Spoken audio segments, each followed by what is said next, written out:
A group calling itself Concerned Citizens of Agogo, Asante Akim North in Accra has blamed the recent clashes and death of 2 farmers on the police. The group claims the police failed to ensure a court order for the eviction of the Fulani herdsmen from Agogo was obeyed. The group indicated it did not understand why the Fulani herdsmen were still at Agogo, despite the court order on January 20, 2012. The judgment is very clear that the security was to come and flush these people out of the farming communities. So it has to be done. That's why we are pressing, because in fact, there's one citizen of Agogo who was prosecuted at the same court for apparently killing a Fulani. We don't know whether that is true or not. The same court condemned this person to death. He's now languishing at Insawam. So the question is, why has the same court, after ruling and making it clear that the security should evacuate these people from the farmland, why they have not carried out the court order? They appealed to the Asante and President Mahama to intervene. Let's say a bit further with this particular story, and Dr. Kwesieni is a security expert. He's joining me on the telephone now. Attorney, if you can hear me, good afternoon to you, sir. Great. Now, RECSEC and DISEC are sending more men to Agogo. Is that the answer to this particular conflict between the Fulani herdsmen and the residents of Agogo? No, RECSEC and DISEC failed initially. So this is an immediate response. RECSEC and DISEC ought to have picked the early warning signal, intervened months ago to, encourage community dialogue, mediation, and pull people away from this zero-sum game. So you see, they shouldn't undertake an immediate reaction of a military police intervention that sweeps the crisis under the carpet. There are fundamental questions that we need to ask. There is institutional failure.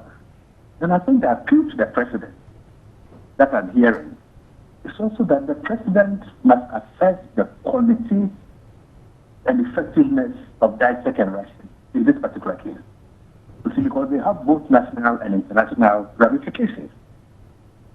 But there are further questions that I think we need to ask. Who arms these people? Where do the arms come from? Who owns the cattle?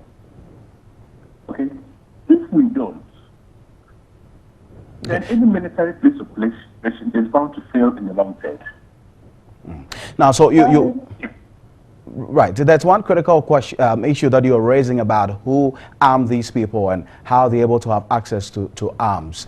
That it's in a serious issue, and the many who are saying that the proliferation of small arms, not only in Agogo, but nationwide, it's an issue which is not being tackled effectively.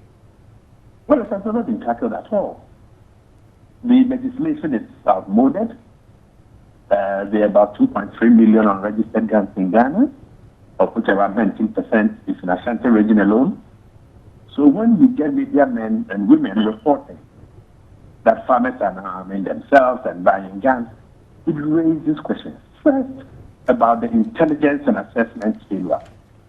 If ordinary people in Agogo could read the signs that a crisis was coming and therefore should arm themselves, and RECSEC failed to pick it up and dissect, this is a converter's indictment about their competence. Furthermore, when people fail to deliver and they hide under justificatory xenophobic remarks, that does not solve the problem. So the small arms thing is there. That is just one part of the problem. But this issue also deals with issues of nationality and citizenship. You see, when somebody, I think the minister also says, he will flush them out. Right. This is not vermin. We are talking about human beings. Okay? What assessment report did he bring to Accra? That's why he wants to flush them out. Flush them out where? And the place that he wants to flush them out, has he spoken to the people there? Have they allocated land? Will they cause less problems? So we shouldn't have a knee-jerk reaction. The same manner in which our brothers and sisters went to Europe 30 years ago, 40 years ago, and used Mr. Rawlings' name to seek asylum, okay, registered at 3, 4, 5 councils at the same time to get more money, should help us to understand that amongst every group, there are criminal elements. People will flout the law. But we shouldn't use that as a basis to criminalize everyone. And for leaders in our communities to use xenophobic language to flip up populist dangerous sentiments. We cannot put those dangerous sentiments back into the genie bottle. This is dangerous development, and we should pull back from the brink. Dr. Henning, for you, RegSec and DISEC have failed in their approach. But when will the security drive out all Fulanis from the land? Is this possible in the future? But they are Ghanaians. Where do you want to drive them to? That is the mistake people are making. These are Ghanaians. They have a particular economic or livelihood problem. So we need to ask different questions and not look for superficial ad hoc solutions. One of the solutions that we need to do is to implement the ECOWAS regulation on transhumans from 1986, of which we ourselves are part, to create specific special corridors, let them pay for veterinary services, leave part of their cattle or their cows here when they move on, and stuff like that. But see, those who are talking about this, they don't even know the international regulations that we have signed up. That is the level of incompetence that we are looking at. Okay? That's it.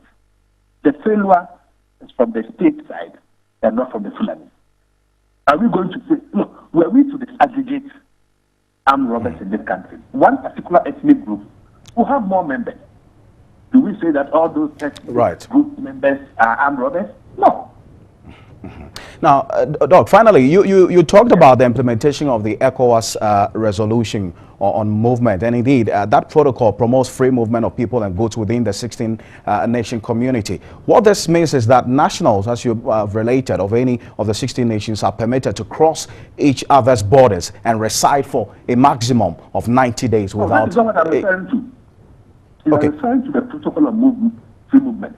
Right. I'm referring to the regulation on transhumans. Transhumans is not about human beings. Okay. It's about cattle and animals. Right. Okay. So that when ministers and politicians talk, and they think that transhumans means movement of human beings, no. That is the laughable and painful part of this debate. That those who should make the policy, right, are probably more ignorant than the Fulani leaders. But Doc,